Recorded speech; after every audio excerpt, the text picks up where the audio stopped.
¿Cómo andan todos? Bienvenidos a El Paraninfo, un espacio para construir conocimiento. Estamos en vivo ya a través de la pantalla del canal de la Universidad Nacional del Litoral, por supuesto con este espacio que tenemos hasta las 13. Nos metemos en tema, estamos transitando la semana de mayo y vamos a volver sobre esta fecha tan importante que es el 25 de mayo, sobre los hechos de 1810. Vamos a volver sobre la historia que aprendimos y vamos a ver cuál es la enseñanza que se hace hoy de estas fechas patrias, cómo se repiensa la historia. Vamos a revisar qué tipo de roles ha tenido, por ejemplo, la mujer en este proceso de formación del país, qué cosas se sesgaron, cómo se enseña la historia hoy de estos hechos tan importantes en Argentina. Vamos a ver el informe y nos aproximamos al tema.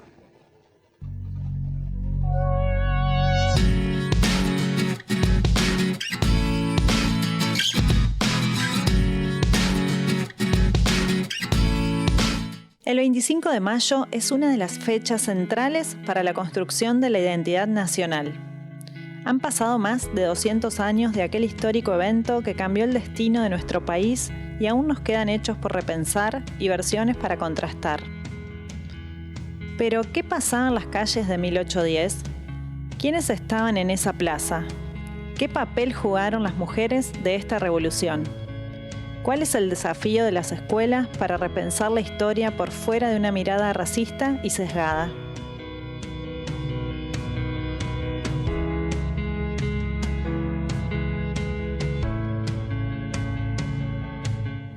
Y como cada viernes estamos en el Paraninfo con invitados, docentes, investigadores de la Universidad Nacional del Litoral que nos ayudan a reflexionar sobre los temas que proponemos.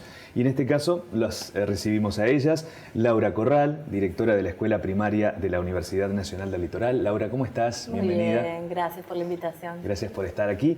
También Magdalena Candiotti. Magdalena, ¿cómo estás? Bien, bienvenida. Muy bien. Ella es docente de la UNL, también doctora en Historia e investigadora del CONICET. Y la sumamos también a Lucía Molina, fundadora de la Casa de la Cultura Indo-Afroamericana. ¿Cómo estás, Lucía? Muy buenos días y gracias por la invitación. Por favor. Bueno, abordar el tema de la semana de mayo, del 25 de mayo de 1810.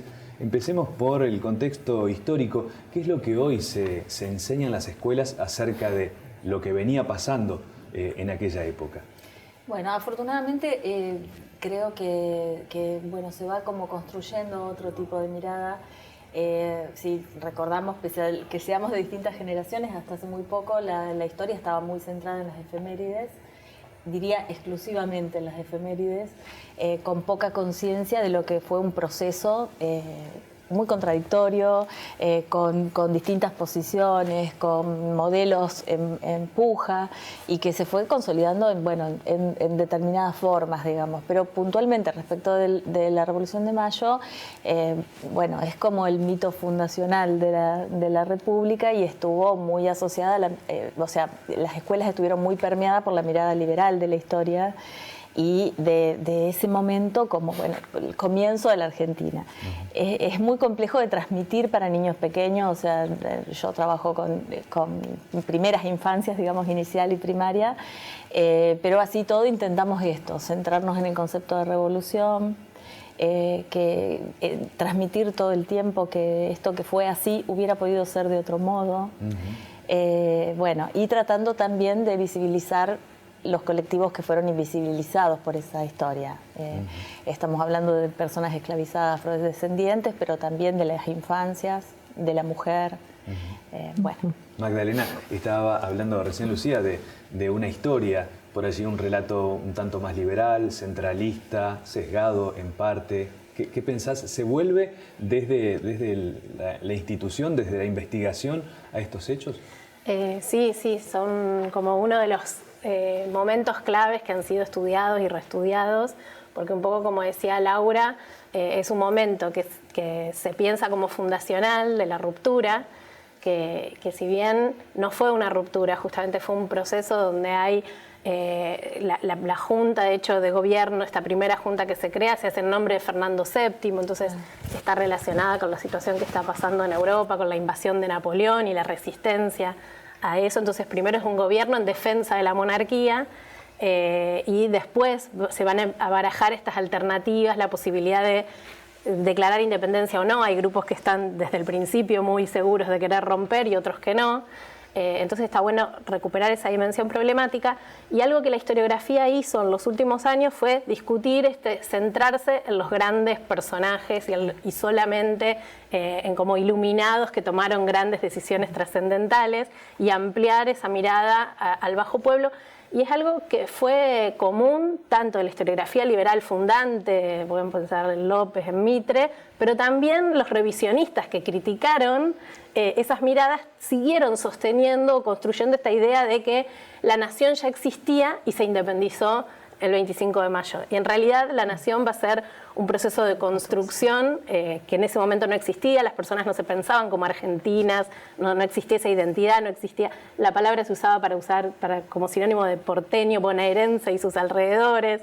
Entonces es un proceso de construcción, y justamente el culto a estos héroes, la creación de esta imagen que todos tenemos del 25 de mayo con el cabildo, la celebración de esas efemérides, el hecho de que todas nuestras calles tengan los nombres de estos héroes, va a ser una construcción que va a ser a construir esta imagen de un pasado común que se independiza, pero en realidad es un proyecto de construcción que se dio con muchos debates, como vimos, y como vemos también a lo largo de la historia, ¿no? Recordamos guerras civiles, enfrentamientos, proyectos alternativos, y sí, la historiografía trabaja mucho en problematizar eso. Por eso está bueno que, más allá del hecho en particular, poder discutir el proceso, o que puedan entender el proceso más amplio. Hay que entender el proceso. Los y las estudiantes, sí. Seguro.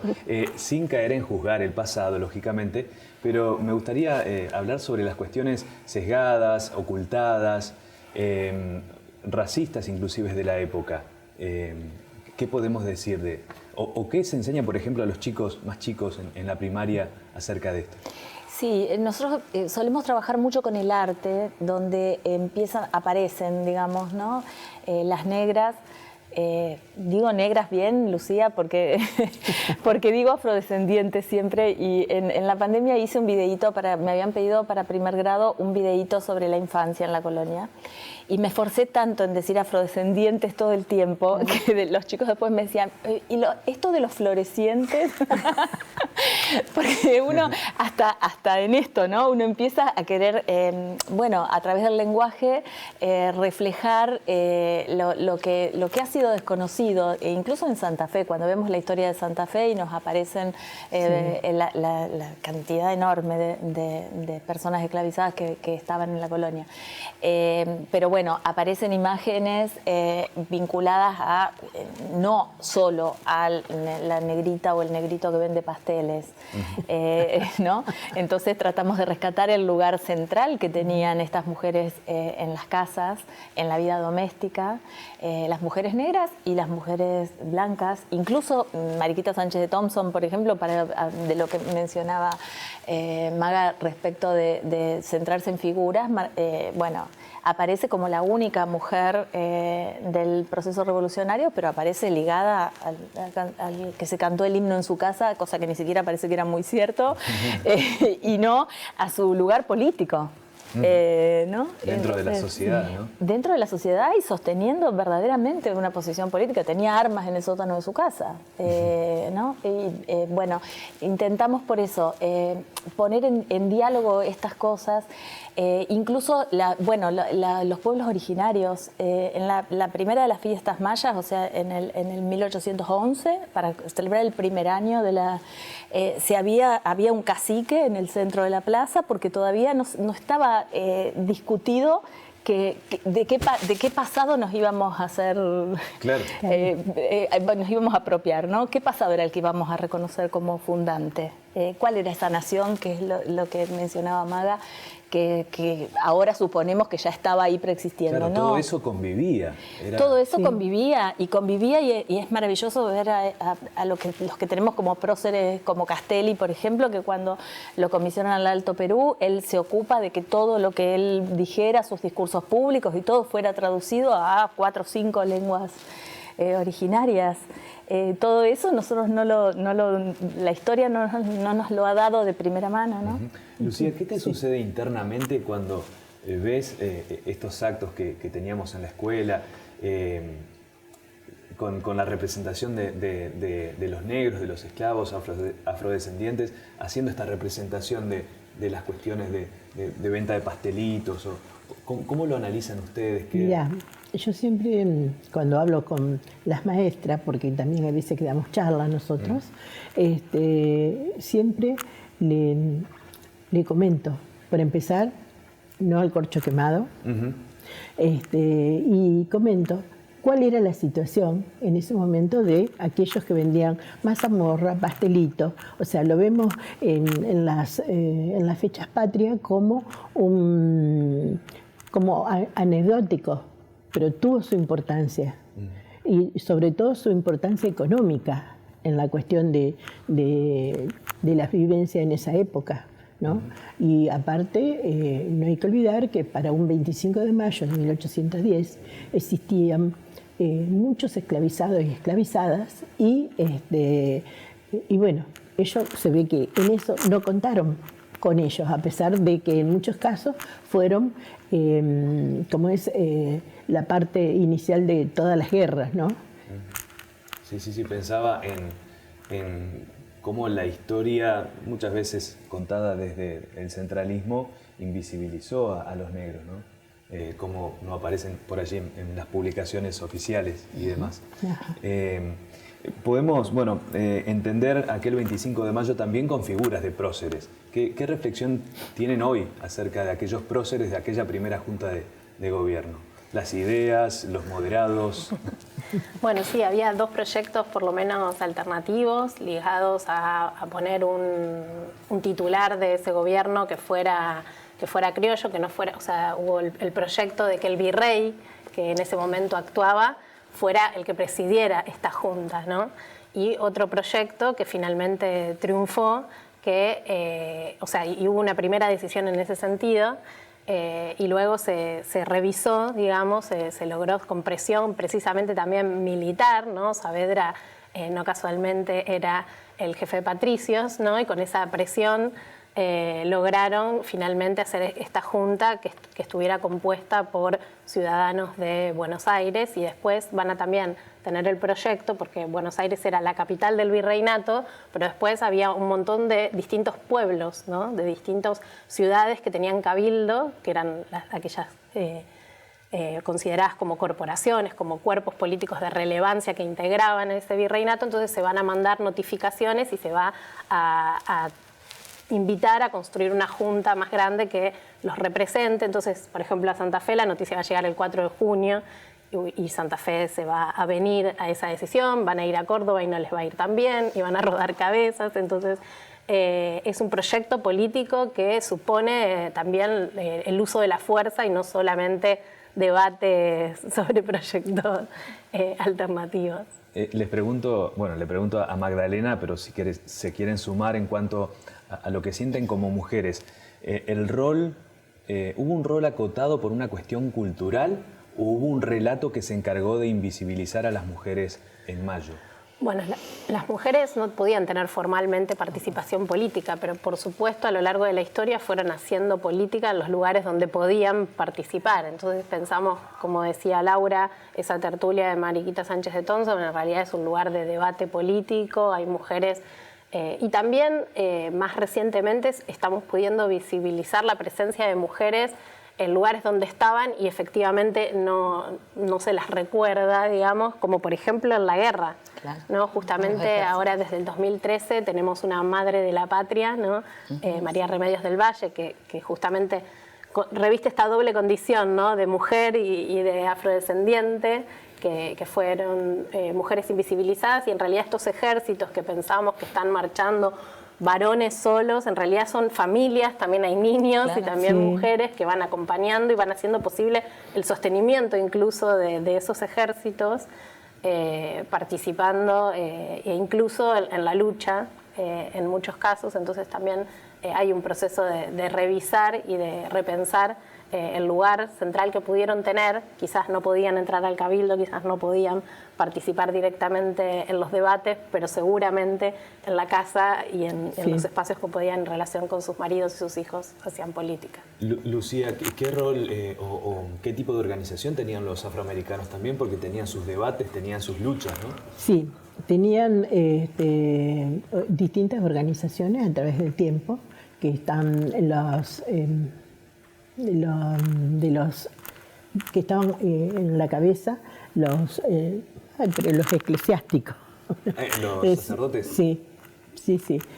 Tener bueno, pero estoy hablando las cofradías, después las naciones, ¿no? Se organizaban. De todas maneras, no estaban organizados desde ellos, sino eran otros los que lo organizaban y ellos se mantenían dentro de esa organización porque así podían cumplir con sus hermanos y hermanas, como por ejemplo cuando fallecían, y no te olvides que también a nivel de religión, cuando los trajeron, le quitaron todo, pero fueron sometidos a la Iglesia Católica. Entonces, dentro de las cofradías, a través de las iglesias, podían venerar o darle un entierro como estaba sentido por ellos, a sus iguales que fallecían. Entonces, dentro de las limitaciones, seguían ejerciendo una gran actividad. ¿Cuándo se toma noción de lo que estaba pasando en ese momento? Porque imagino que era toda una revolución, era toda una organización de algo que culminaría en 1816 con la independencia, pero en ese momento no había cabal noción de qué estaba pasando, ¿no? Sí, en realidad se va a estar debatiendo y se van a estar pugnando entre estos proyectos que son, por un lado, la fidelidad al rey o no, la necesidad de cortar o no, pero a su vez, una vez que deciden, casi por no ellos, lo que hace la Junta es enviar también representantes a Europa para tratar de negociar, ¿no? Ya sea como la autonomía o mejorar la condición en el marco de la monarquía. Fernando VII no está para nada dispuesto a negociar, que es repuesto en 1814, vuelve al trono, ¿no es cierto? Es la independencia, la propia guerra de independencia española, y todo un temor de qué va a pasar si va a venir un intento de reconquista. Pensemos que el Río de la Plata, la futura Argentina, es el único territorio que no es reconquistado, no vuelve a caer bajo el mando español, pero igual también al interior hay conflictos que quizás hoy, como más lo conocemos, hay proyectos federales y confederales, ¿no? Está el artiguismo, que tiene un proyecto alternativo, mucho más participativo entre estas distintas partes, entre los pueblos que mencionábamos, y el centralismo de Buenos Aires, que quiere digitar un poco desde un centro. Entonces, hay distintos enfrentamientos, incluso se maneja la posibilidad de la independencia, como ustedes saben, quizás en el marco del Congreso del 16, si hacer una independencia con monarquía, ¿no? Hay proyectos monárquicos, como decir, un orden con un rey inca. Entonces, acá está esto que decía, que contaba Laura, es importante porque estas personas que están impulsando un proyecto independentista dicen, bueno, hablan de 300 siglos de esclavitud. Y bueno, ¿quiénes eran los que estaban? ¿Cómo hablas de 300 siglos de esclavitud? Entonces hacen una reivindicación justamente de los indígenas, y por eso dictan las proclamas en aymara, en quechua. Por eso Belgrano también le va a hablar a los pueblos indígenas en las misiones cuando va a Paraguay y fracasa, y un intento de elevarlos y construirlos, porque necesitan construir esa profundidad histórica de esa nación que en realidad se está construyendo, ¿no es cierto? Sí. Entonces ahí hay una reivindicación retórica de los indígenas. Igual les hacen pagar tributo, no es real. Sí, no, claro. Claro. Es parcial.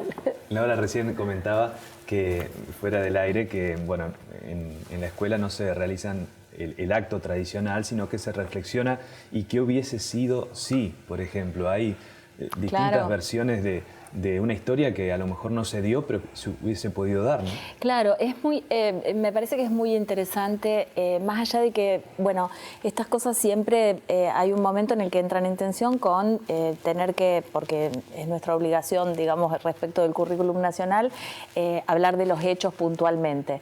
Pero más allá de los hechos, lo que nos interesa siempre es generar conciencia histórica, que chicos y chicas crezcan sabiendo que la historia la hacen los pueblos, cada uno y cada una de los ciudadanos, no los próceres, no los grandes hombres solamente, y que lo que va resultando siempre es producto de cuestiones aleatorias, de pujas de poder y de distintos tipos de circunstancias. Qué sé yo, si no hubiera sido que encarcelaban a Fernando VII, cuánto nos hubiera llevado quizá y de qué otra manera se hubiera dado el proceso. Entonces, lo mismo cuando pensamos todos los años hasta la reorganización nacional, digamos hasta 1853, que si tratamos de hacer memoria no somos capaces de reproducir la Junta Grande, el primer triunvirato, el segundo. Qué sé yo, en una época nos hacían estudiar quiénes eran los del... No es importante tanto quiénes formaban el triunvirato, sino ver que se intentaron diferentes formas en función de distintas coyunturas y que lo que se fue gestando fue algo que también hubiera podido ser de otro modo. A mí en este tiempo estuve releyendo los debates de la ley 1420, para la discusión de la ley 1420, de la ley que conocemos como de educación laica, gratuita y obligatoria.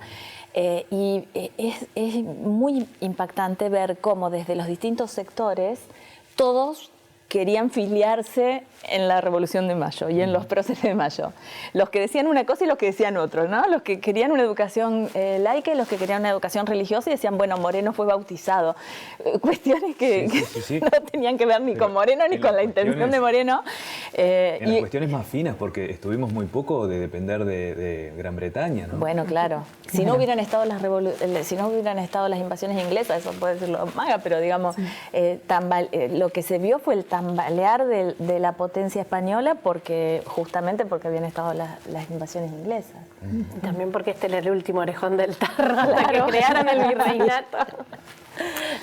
Y una cosa que me parecía importante en relación a lo que planteaba Lucía, a cómo celebramos o cómo mostramos esas presencias, un poco lo que la casa milita y viene trabajando, como decía Lucía, es dejar de quedarnos en esa aparición estelar de la negrita mazamorrera que vende empanadas o el negro que vende velas, porque son imágenes que reducen la complejidad de un fenómeno aberrante como es la esclavitud, ¿no? Y parecen unas figuras alegres que están ahí.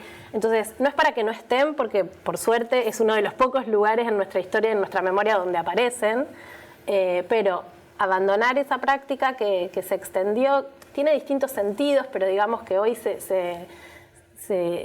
para las organizaciones afrodescendientes es denigratorio la idea de pintarse la cara. Yo tengo fotos, por ejemplo, en la escuela que me hacían pintar la cara para salir, cuando mi color en realidad también habla de esa historia, ¿no? Posiblemente. Entonces, como en un punto porque no es necesario, y por el otro lado porque hay toda una historia más larga que se llama blackface, que tiene que ver en realidad con tradiciones en Estados Unidos, pero en distintos lugares, que se ha usado como para mofarse, ¿no? La idea de pintarse la cara. Podría reapropiarse de distintas maneras, pero digo, si hoy las personas que se reivindican afrodescendientes se sienten heridas por esa práctica, tratar de evitarlo. Lo digo por esto que preguntabas de cómo lo celebramos. Entonces, no sacar la figura, podemos ponerla, podemos hablar de negros y negras que eran como eran clasificados, abandonar los sentidos peyorativos, tratar de decir, bueno, sí es una persona que se clasifica así y que podemos reivindicarlo y ver lo bello y lo bueno de esas diferencias. Y si hacemos esa aparición, o sea, aprovecharlo para reflexionar, no desaparecieron al otro día, ¿no? ¿Qué pasó con esas personas? ¿Por qué no las vemos? ¿Los mataron a todos en la guerra? No, no los mataron a todos en la guerra. Bueno, y aprovecharlo para repensar sobre la historia de la diáspora africana y la esclavitud en nuestra historia en general, abrir ahí curiosidades. Está bueno también para aprovecharse de eso que se representaba y, bueno, imagino esto lo trabajan en la Casa de la Cultura, ¿no? Sí, Sí, por supuesto. Nosotros vamos a las escuelas, estamos hablando, incluso tuve la oportunidad de estar en tu escuela con chicos jóvenes, chiquitos, va. Y bueno, tenemos que hablar a eso, porque están los descendientes de aquellos, o sea, no nos borraron, seguimos los descendientes. Entonces, muchas veces, lo que siempre yo comento es que, ¿por qué yo puedo ser descendiente de español en cuarta generación y no puede ser descendiente de africano? Africano es esclavizado, ¿no? Así que eso es lo que tratamos de inculcar en las escuelas, pero también tenemos una lucha en el presente, que es que tenemos una ley nacional, como decía en 2013, la ley 26852, que es el Día de los Afroargentinos, de las afroargentinas y de la cultura afro. Y es importante para que nosotros incidir en la educación, que esa ley nacional sea adherida por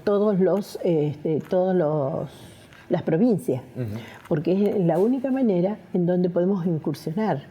Material tenemos, si no... Aportes se pueden hacer. Sí. Y aparte porque también hay una incidencia en los jóvenes. A mí me pasaba que cuando yo iba a la escuela, a mí nunca me pusieron como vendedora, porque, claro, en esa época era mucho la discriminación y el racismo, y sí lo ponían a otros compañeros que lo pintaban. Y en ese momento, para mí, era la naturalización y lo tomaba como que era lo correcto. Pero después, con el tiempo, cuando vos invadís un poco en la historia, ¿no? Invadís en el sentido de que estábamos nosotros, no somos lo que estuvimos y ya no estamos. Sí. Así que eso influimos cada 25 de mayo. Sí, llega a indignar una cuestión que se muestra hasta simpática en los actos, ¿no? Claro, porque se ve desde el punto de vista peyorativo, pero no desde el punto de vista real.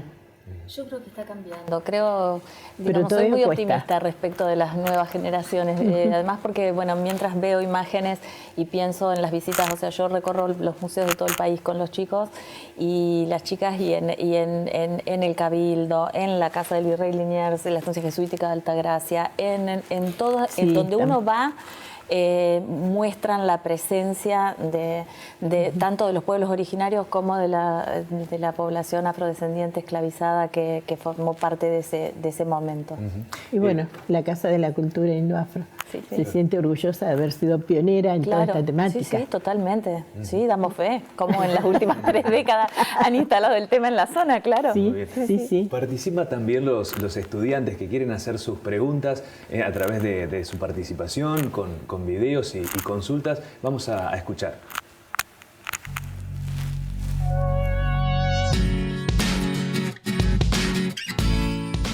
Hola, mi nombre es Constanza Dos Santos, soy estudiante de Historia y tenía una pregunta sobre la Revolución de Mayo, principalmente cuál ha sido el rol que ha tenido la mujer en dicho proceso.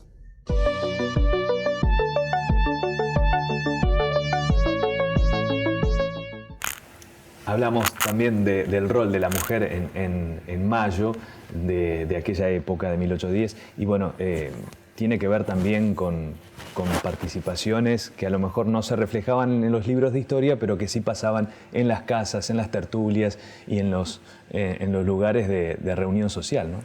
Sí, también poder saber las limitaciones que tenían en los derechos, ¿no? También poder reflexionar sobre cómo las mujeres no podían tener propiedades, dependían de sus padres para luego depender de sus maridos, incluso de sus hijos, una vez que estos eran mayor de edad, si enviudaban, por ejemplo. Entonces, es una situación, una condición subordinada que está bueno como recordar o saber, y esta cuestión de que igualmente hacían política, trabajaban, ocupaban, había, bueno, por supuesto muchas diferencias sociales entre las mujeres de la élite, claro, que llevaban una vida mucho más privada, en el espacio privado y en la esfera de sociabilidad privada, y las mujeres de los sectores populares que no, que trabajaban en la calle y también por eso también padecían discriminaciones y estereotipaciones en función de esa circulación en el espacio público, pero eran, digamos, agentes económicos, sociales, políticos centrales,